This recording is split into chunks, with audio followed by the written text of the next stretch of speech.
देवेंद्र फडणवीसच मुख्यमंत्री होणार। शहा आणि नड्डा सोबतच्या बैठकीमध्ये नावावरती शिक्कामोर्तब झाल्याचं कळतंय।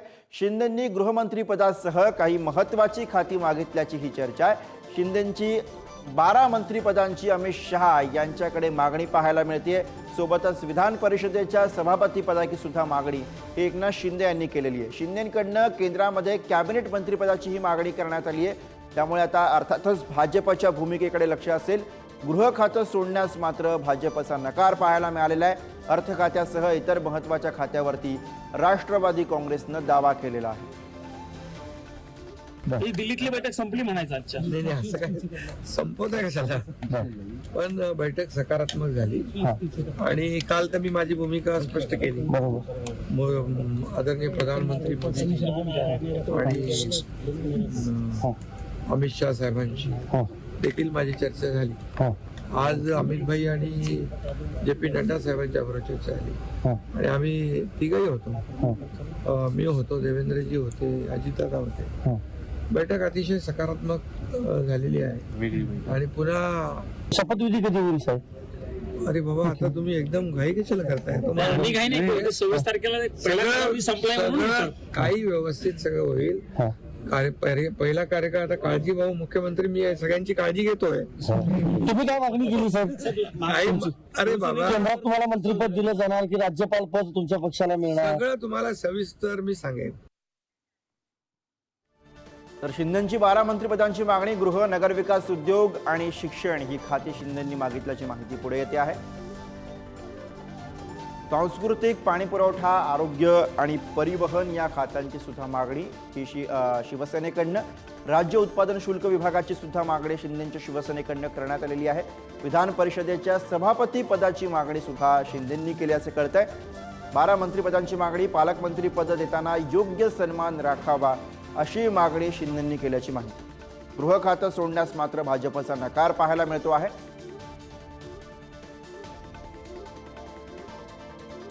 तर भाजप कोणत्या खात्यांसाठी आग्रही आहे? गृह, महसूल, ऊर्जा, ग्रामविकास आणि जलसंपदा खाती ही काही प्रमुख खाती ज्यासाठी भाजप आग्रही दिसते। सार्वजनिक बांधकाम, गृहनिर्माण आणि वन या खात्यांसाठी भाजपची आग्रही भूमिका। ओबीसी मंत्रालय आणि पर्यटन यासाठी सुद्धा भाजप आग्रही आहे।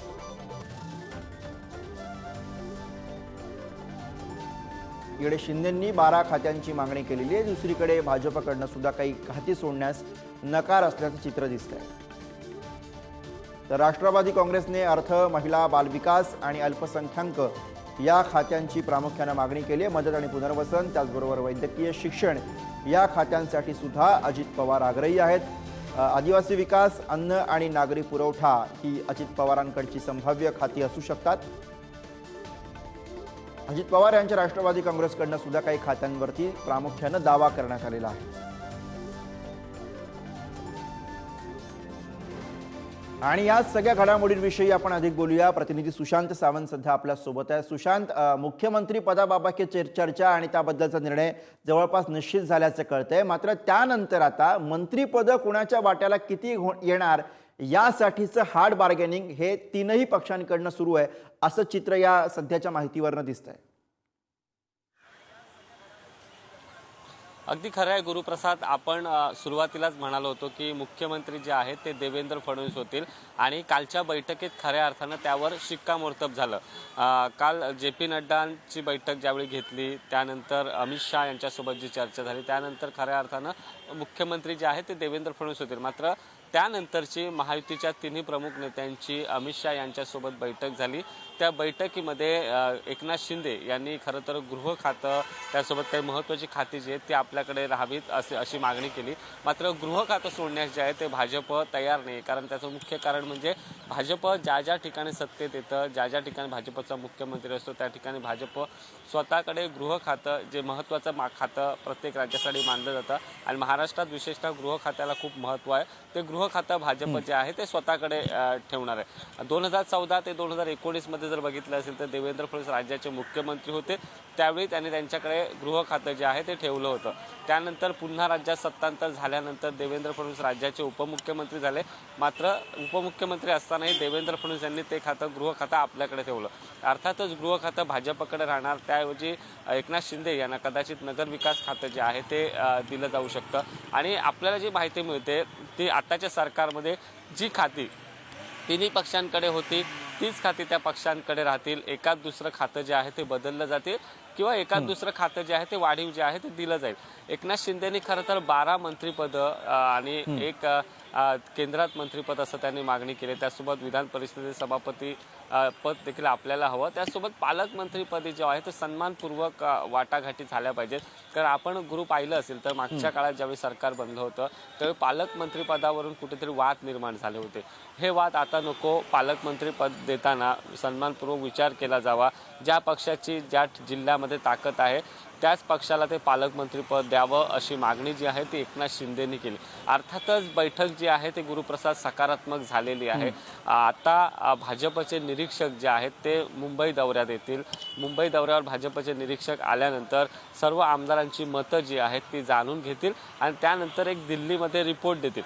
देवेंद्र फडणवीस यांच्या नावावर शिक्कामोर्तब झालंय, फक्त अधिकृत घोषणा जी आहे ती बाकी आहे. भाजपमध्ये एक प्रक्रिया असते ती म्हणजे भाजपचे निरीक्षक येतात, सर्व आमदारांची मतं जाणून घेतात आणि ती मतं जी आहेत ती वरिष्ठांकडे पोहोचवतात आणि त्यानंतरच जरी अंतर्गत बैठकीत मुख्यमंत्री पदाचा चेहरा कोणी ठरलेलं असलं तरी देखील एक नंतर भाजपकडून जाहीर केलं जाणार की देवेंद्र फडणवीस हे राज्याचे मुख्यमंत्री होऊ शकतात आणि विधिमंडळ गटनेतेपदी देवेंद्र फडणवीस यांची नियुक्ती होणार.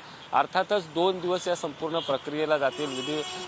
निरीक्षक 2 दिवसात आल्यानंतर एक बैठक झाल्यानंतर ही संपूर्ण प्रक्रिया जी आहे ती पूर्ण होईल.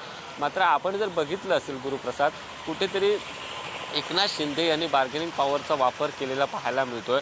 चांगली खाती बार्गेनिंग पॉवर वापरून काही चांगली खाती मुख्यमंत्रीपद जर आपल्या हातून जात असेल तर उपमुख्यमंत्री पदासोबतच बरोबर आहे सुशांत. त्यामुळे हा सुद्धा प्रश्न आहे की कायमच मुख्यमंत्री जे असतात ते गृह खातं आपल्याकडे ठेवण्यासाठी आग्रही असतात. तसेच आता देवेंद्र फडणवीस सुद्धा जर का मुख्यमंत्री होत असतील तर तेही आग्रही आपल्याला पाहायला मिळणार आहेत. दुसरीकडे शिंदेंनी दावा केलेला आहे. तिसरीकडे शहा आणि नड्डा यांनी शिंदेंना उपमुख्यमंत्रीपद स्वतः स्वीकारण्याच्या सूचना दिलेल्या आहेत. या सगळ्या शक्यता बघता जर का शिंदेंनी स्वतः उपमुख्यमंत्रीपद स्वीकारलं तर गृहमंत्री पदावरती ते अधिक तीव्रतेने क्लेम करतील का आणि त्यामुळे कदाचित गृहमंत्री खातं हे जे गृह खातं आहे याच्यावरनं प्रामुख्यानं कलह हा महायुतीमध्ये दिसणार का? अगदी बरोबर आहे गुरुप्रसाद. जी आत्ताच माहिती मिळाल्यानुसार एकनाथ शिंदे कदाचित उपमुख्यमंत्री पद जे आहे ते स्वीकारू शकतात. अर्थात त्यांच्या पक्षातील सर्व नेत्यांनी त्यांना सांगितलेलं आहे की तुम्ही उपमुख्यमंत्रीपद स्वीकारा, कारण सत्तेत असणं महत्त्वाचं आहे, मुख्य पदावर असणं महत्त्वाचं आहे. आणि जर एकनाथ शिंदे उपमुख्यमंत्रीपद स्वीकारत असतील, ते उपमुख्यमंत्रीपदी विराजमान झाले तर अर्थातच त्यांची मागणी जी आहे ती गृह खात्यावर असणार आहे. कारण देवेंद्र फडणवीस देखील उपमुख्यमंत्री असताना त्यांनी स्वतःकडे गृह खातं जे आहे ते ठेवलेलं होतं. आता भाजप ही मागणी किती मान्य करते हा मुद्दा आहे. कारण भाजप कोणत्याही परिस्थितीत गृह खातं सोडायला तयार नाही, कारण भाजपला गृह खातं हे महत्त्वाचं खातं आहे. आणि देवेंद्र फडणवीस यांचा इतक्या वर्षाचा अभ्यास पाहिला असेल, त्यांनी गृह खातं आधीची 5 वर्ष आणि आताची 2.5 वर्ष, जवळपास 7.5 वर्ष देवेंद्र फडणवीस यांनी गृह खातं सांभाळलेलं आहे.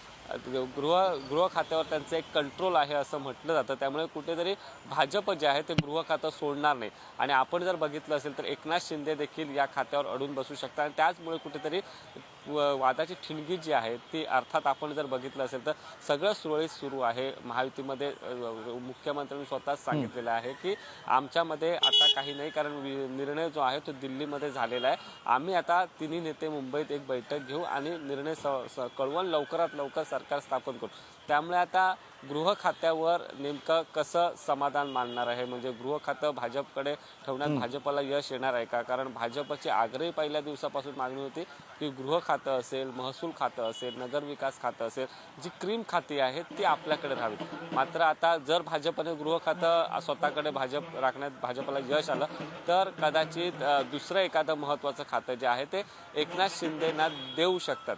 त्यामुळे आता ह्या सगळ्या शक्यता आहेत. अर्थातच भाजपची बरोबर आहे. त्यामुळे मुंबईची खाते महत्त्वाची वाटपातल्या या बैठक हार्ड होणार. त्यामध्ये बार्गेनिंगमुळे खऱ्या अर्थाने महायुतीमध्ये काही ठिणगी पडते का हे सुद्धा आता बघावं लागणार आहे. धन्यवाद सुशांत या सगळ्या सविस्तर विश्लेषणासाठी.